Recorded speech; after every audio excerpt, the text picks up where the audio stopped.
Right one. Okay, we can carry... we'll wait for Germain. We're still processing. Yeah, that's it.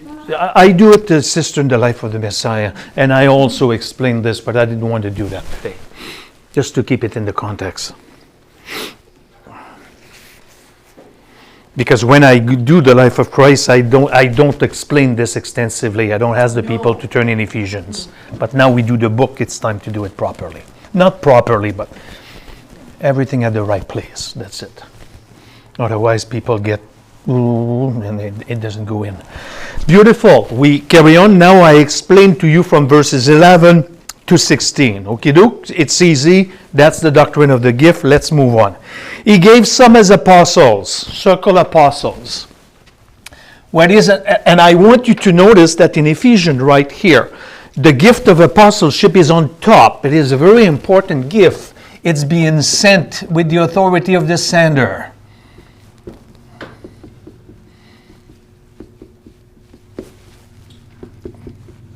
So that's why you have the 12 apostles. Okay? An apostle is also a prophet, but an apostle per se is above a disciple. Today we are asked to be disciple. We must be. It's a command. But an apostle, that gift is no longer available. Let's say not available anymore. Because upon the apostle, like I've shown you in the past right here, this is very important. That the foundation of the church is built upon the foundation of the apostle and prophets. This is my next one. And the prophets here named in that passage of Ephesians chapter 2 are, like I said all the time, the New Testament prophets. So apostles are automatically prophets, okay? And they gave you the books that basically structure the church age. The foundation is Christ Jesus, right here. That's the chief cornerstone at the bottom. And then we are this living stone building upon one another. But the foundation has been already laid by the apostles and the prophets. The prophets there are not Jeremiah, Isaiah, and Ezekiel. Okay? So the prophets, it's also no longer available, because we have a complete body of scriptures given. 66 books for those who have a complete Bible. This canon is closed. There is no need for more prophecy. And some as evangelists. Evangelists, like I said, I will keep the teaching only concerning Ephesians. Evangelist is those with the ability and a divine ability to bring people to Christ, such as Billy Graham, if you want to. It's a gift given to people that have a special ability to bring people to Christ. When you went downtown, brother, with the church that you go to, the Anil, you went downtown, you evangelized people to Christ, you might not have the gift of evangelist. Maybe you might, but if you don't, you have been the work of. You did the work of one, which is good also. Personally, I'm not an evangelist, but sometimes you hear me preaching the gospel to you, although you're saved. It's because sometimes I need to do the work of an evangelist.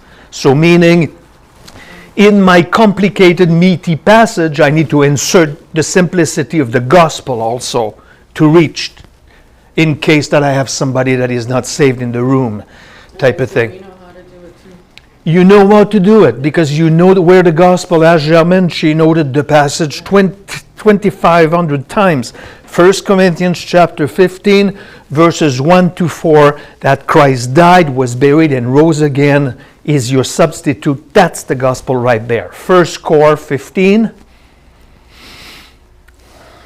And keep your gospel simple. Okay? The gospel is to place a belief in Christ that He died for you on your behalf because I'm a sinner. He took my place. He died. He was buried. And the third day, He rose again so that I may believe this as my substitute. Period. It's not time for an invitation in a denominational church, although you may have to after this for discipleship. It's not time right now for water baptism. You can explain that later. And it's not time to encourage the person to pray in tongues. They're on dope beside McDonald.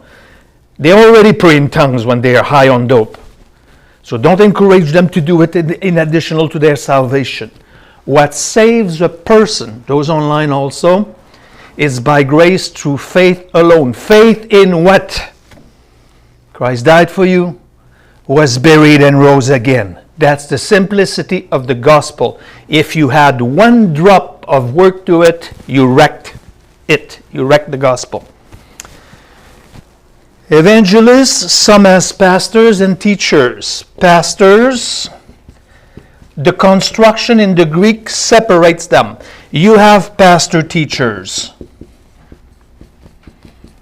And you have also, any pastor should be a teacher, and you have a person that is also only a teacher. Because how can you pastor a flock if you don't know what you're talking about? So a pastor teacher is the one that has the ability to shepherd the flock. And keep in mind that you don't shepherd the flock with a baseball bat. You shepherd the flock with the Word of God. And the teacher is the one that comes along and teach these guys to divide the Word and so on and so forth. I don't want to name any name. You know your people. Okay? I erased that just because I know you have it in the Bible right now. What's my next one? Do I have another one? It's some as pastor, teacher. That's all he stops. I said to you there are 17 gifts. But I don't want to make a study of the gifts right now. We keep it in Ephesians. Why? Do you see he names the most important? Apostles, prophets, what else? Evangelist, pastor, and teacher. These are the top. Okay, these two guys are NLA, no longer available, apostles and prophets, but you have your evangelist because he's the one that will bring new converts to your church. You have the pastor teacher and you have the teacher, and then they go down the list. The gift of encouraging, the gift of giving, the gift there's more, there's 17, the gift of encouragement, the gift of mercy, and all these things added together. Why? It says in verse 12, for the equipping of the saints, plural, for the work of service, to the building up of the body. Okay? Look at this. It's a nice picture. I like it. I like this one better, although it's fuzzy. Okay? Apostles, prophets, evangelists now,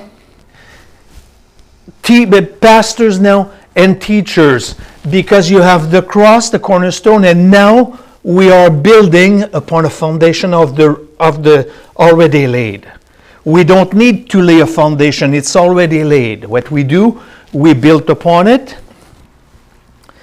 For the equipping of the saints, you're equipped, Brandon, based upon what you did the other night. You are already equipped with all the studies that you have done, all of you. You are equipped to go behind McDonald. You can share, and you have to. You have your equipment. Think about a goaltender. First of all, when you want to become a goaltender, you need to invest in buying the equipment. Otherwise, it's not going to work. You'll get killed. So he is equipped to get in front of the net, the puck coming to him at 100 miles an hour. So us, we are equipping ourselves. That's why TSM does exist. Verse 12. Until the building up the rapture. So we cannot say, oh, we're built up, I stop going.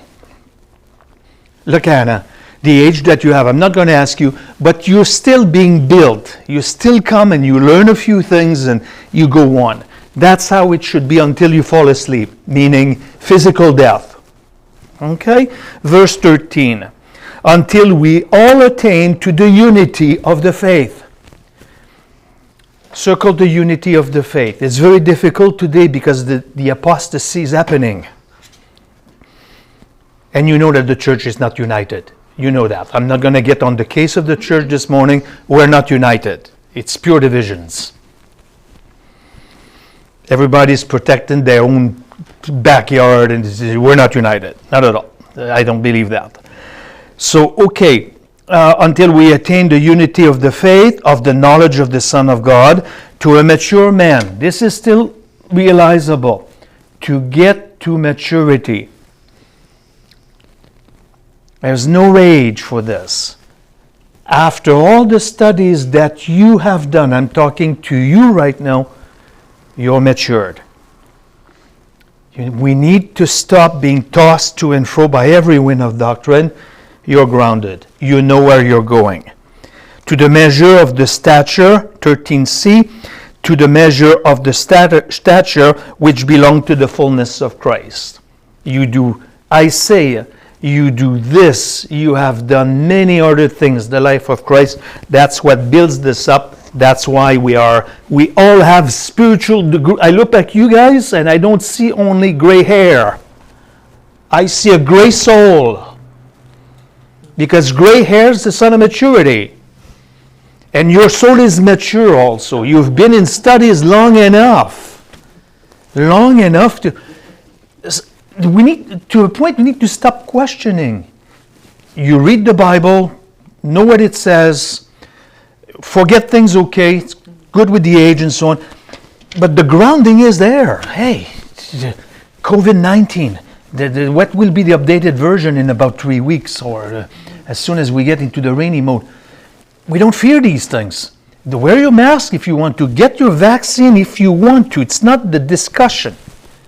We have to have the proper attitude that if tomorrow Ernie passes away or me, we need to be reassured of where we are going. No debate. No debate. No question about it. No losing of the salvation. No doubt about the faith that we have. And you know my style. You know that I do sin often. I drop the ball. But there is one thing where I do not drop the ball yet. It's with the conviction of the faith that we have. The Christian faith proper. Not the denominational faith. The Bible proper, unbeatable. Plain truth. Where was I? I just paraphrase verse 14. As a result, read your verse 14. I have nothing to say anymore. We'll no longer be children. We are no longer to be children, tossed here and there by waves of, carried about by every wind of doctrine, by the trickery of men, by the craftiness in deceitful scheming of Satan. Oh, I need to pray in tongues. No. You bring the weather, Tofino, the wind and the windstorm. You just stand on the beach and I'm immovable. Heck of a deal if I fall by the wind. So that's everything that I do explain here. Paul in chapters 1, 2, and 3 was theological, and it's a beauty. How many people say to me, oh, you're too theological? No, not enough. Because it's in Ephesians that we have learned in 1:3 that we have been blessed in the heavenlies with all spiritual blessings, and it's a past tense form. Don't try to give a $20 to Jesus. Say, will you bless me more with an heavenly blessing if I give to TSM $1,000? He will not bless you more in regards to the bestowing of all the blessings. It's done deal.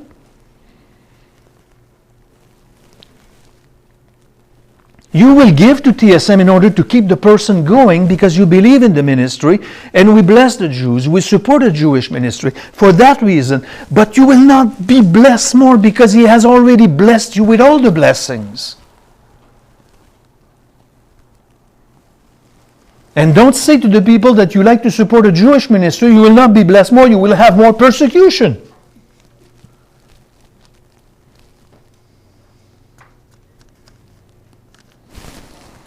I like it. So I have nothing to say about 14. I said it already. But speaking the truth in love. Do you think that we do that, beloved? Sober mind. Do we think that the church is at large, but speaking the truth in love, we are to grow up in all aspects in Him who is the head, even Christ? Do we speak the truth to one another all the time? No. But we should.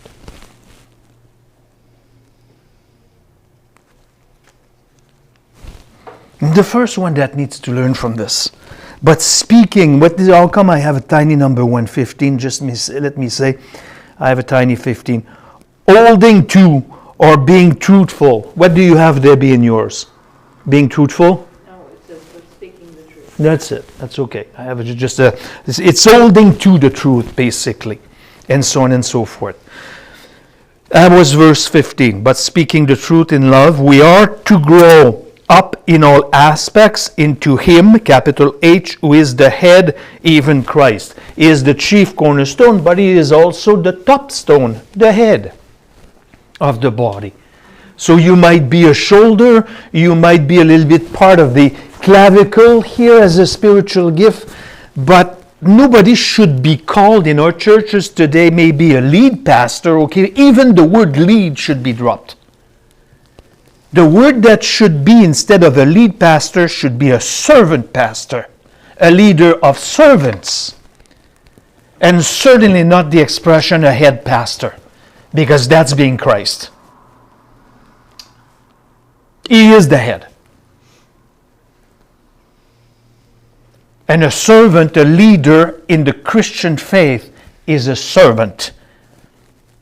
Is the one that does the toilet, the rim of the toilet prior to the class, because it might be stained by, you fill the blank.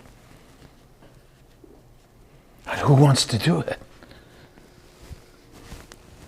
It's beautiful. Once again. Verse 16, we finish with this, I think, not right now, but from whom the whole body being fitted and held together by what every joint supplies, according to the proper working of each individual part. Never underestimate your role. Each individual part, it's not a corporate issue here. Because I just told you that it does not exist a Christian without a gift. And where do you have to practice it? Mainly in the body. That's why I'm so keen about a local church, to be part of a local church. Causes the growth of the body for the building up of itself in love. I don't have better pictures than this. It's a spiritual body. And I need to have love, and I think this morning I came up with some difficult issue to address, but we need to show love, and that's how we built one another. This passage I read it a couple of weeks ago, and it resonated in one area that mine says it a little differently. Mine says that every joint supplies, they knit together by what every joint supplies, according to the effective working by which every part does its share. And I thought to myself as I read that, how many people want to disappear in a large church and not be noticed? They're not doing their share. I mean, we all have a part. Now, when we don't do our share, we leave someone else to carry more of the load, and they get burnt out. Because for some reason or other, we think that if nobody else is going to pick up the other part, we have to do it. And then you get exhausted, or that's why you get pastors who they've got nobody picking up like yourself. You need someone to step up sometimes and teach or preach. But there are gifts, and because we're not exercising, we don't think we've got them. That's it. I'm not going to try it because I won't be good. That's it. And nobody says you have to be good at everything, because we have to start somewhere. You nailed it. It's what she just said right now. I sure hope that it was heard online. It's a beautiful paraphrase of everything that I just said about the gifts. They need to be exercised in love, and you do not have the capacity to exercise your gift apart from Him. if we do your gifts without abiding in His love, which happened to me often when I do mistakes with the people come across to in a sinful way. I will sit in a sinful way. I'm not losing my salvation with this. But if you have been given a gift, do it with love. When you put an envelope, don't put anything in the box grudgingly. If I would have that $20. Don't do it. God is not pleased by it. So it's a gift of giving. You need to be hilarious about it. Man, I gave only $300 this week. Shame on me. Try to do better next month. That's the way it should be. If you do it with a grudge, please abstain. Don't give me. Because God will not be happy with it. And she nailed it. The scheme of Satan in many denominations, included all of them, the pastors, teachers are avoiding the issue of the gift because it's been labeled by men as being controversial. There is nothing controversial. And Satan, when he keeps a person in the corner, is applauding. Men, she's a teacher. She can lead a women Bible study in an outstanding way. But she did not discover it. Leave her alone, for heaven's sake. Leave her alone. So she doesn't have a group of women going to her house to do the life of Christ because she doesn't know that she has that gift. And she's afraid to do mistakes. Do your mistakes. I do mine. And when I get discouraged, you lift me up. You carry on, François. Okay, yes, I will. Do your mistakes. You go to gym. You want to have biceps? You need to lift up weights. Or the Z bar, you need to do it. With the soul is the same thing. The gymnasium of the soul. You have binders upon binders of notes.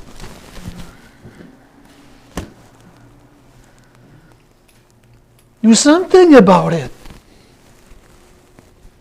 I know for some it's late in life.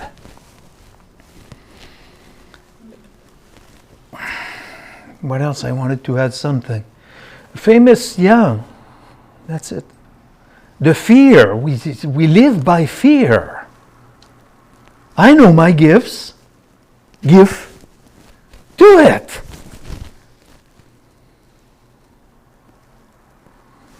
Is it discouraged at time? I'm not going to get there. Just look around. But I'm trying to not to look at numbers. You can see my efforts. Heck, you're here. That's it. That's all I need. One pupil.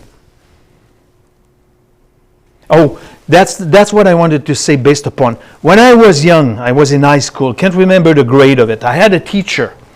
Listen to that. It's quick and it's related exactly to what you said. He was walking like this. And nobody was bold enough to ask him why he was walking. He was teaching, I think, math. Young man, beautiful person, limping. Why was he limping? Because he cut his big toe with the lawnmower.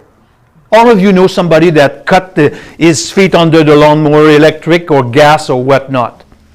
He cut his big toe. It's only that big. And it makes the whole body limping. Exactly what you just said. When you have an ankle that is sitting on the bench, lazy and doing nothing, it creates a weight on the pastor because he needs to carry the load that the person can, and he ends up like this, I'm retiring, I'm burnt out. Just what you said.